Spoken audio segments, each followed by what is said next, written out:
If you need a car with 7 seats or an enormous boot, then let me introduce you to the 4th generation Kia Sorento. To test this car thoroughly, I took my family for a week's holiday in the car to actually find out how it copes in the real world. I've split the video into family focused sections to cover things like the flexible seating, practicality, and all the features. So let's start with the most important aspect, the 7 seats.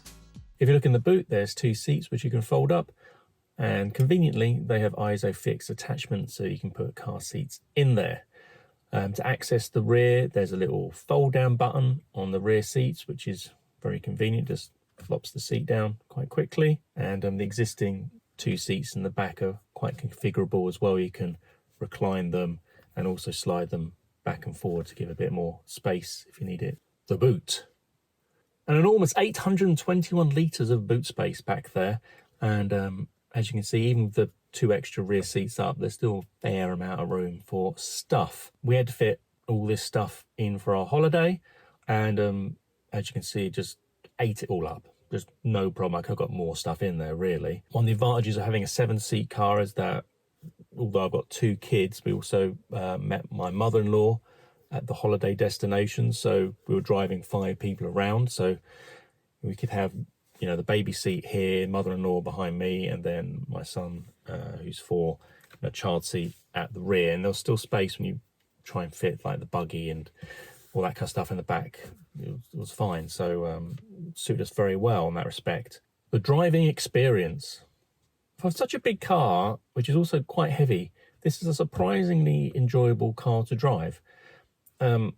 Kia have just thought about everything and just kind of all works very well. The seat is something that's quite important to me, and they've got it right. There's lots of adjustment down here, also for, you know, lumbar and thigh support, which is, you know, left out on a lot of cars, and you can get yourself very comfortable. But more importantly, all the controls are just very well considered and thought out. You know, the weight of the brake pedal is excellent. You know, it's very linear, it's not over assisted, and it matches the way of the accelerator, so there's no disconnect when you come off the brake and pedal. The steering's very good, gives good feedback.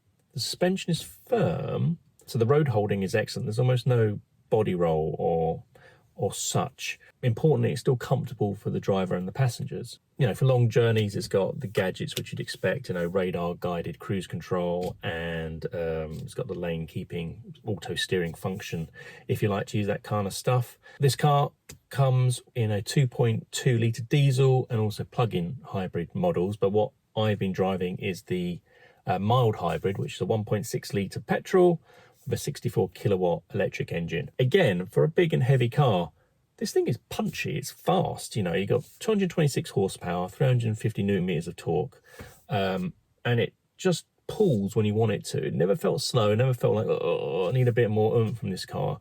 It really delivered in that respect. There's also sport mode in this car. You're thinking, why do you need a sport mode in a family car?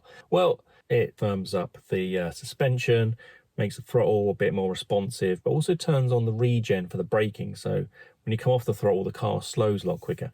Just makes the car a bit more fun to drive. If you're by yourself, that means you can have a bit of a, you know, cheeky blast. It's not, I mean, obviously it isn't a sports car, but it does add to that sensation of being able to, you know, give it a bit when you want to.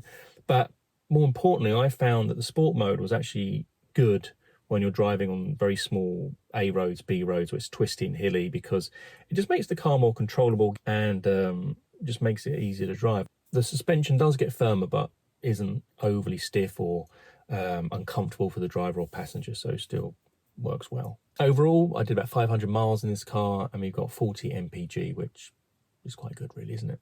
Physical controls.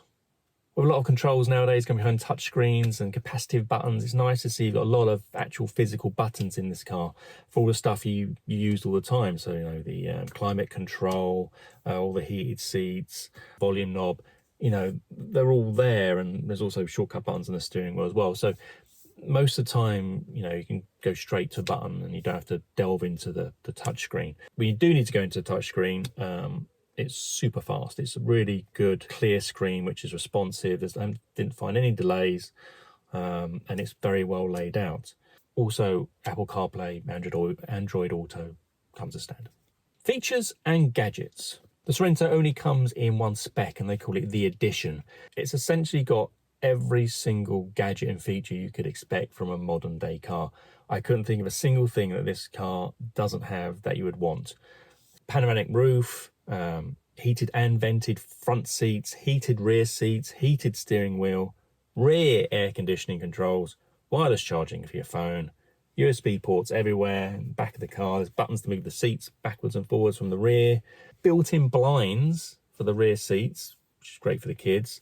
And you've also got the Kia Connect app, which allows you to remote control things like charge the battery on the plug-in hybrid models, unlock the car, and things like that. Parking. Is such a big car hard to park? Well, not of all the gadgets you've got here. You've got front and rear sensors, rear view camera, but also a 360 bird's eye view camera as well. So I've got this thing into tiny little spaces and it's been fine. If there is a particularly tight parking space you want to get the car into, then there's creep buttons on the fob. Sharing. If you do only have one car, that's your family car, then obviously you're potentially sharing it with a partner. There are buttons for the seats here, so you can have two different memories for the seat position, which is, if you ever do share a car, is the most frustrating thing about sharing a car, constantly moving the seat back and forward. But also in the entertainment system, there's two different profiles, and so you can have all your own presets for, you know, your radio and things like that, and you don't have to keep swapping them over when your wife gets in and stuff like that. Overall, I'm very impressed with this car. For the type of car it's trying to be, it succeeds on every level.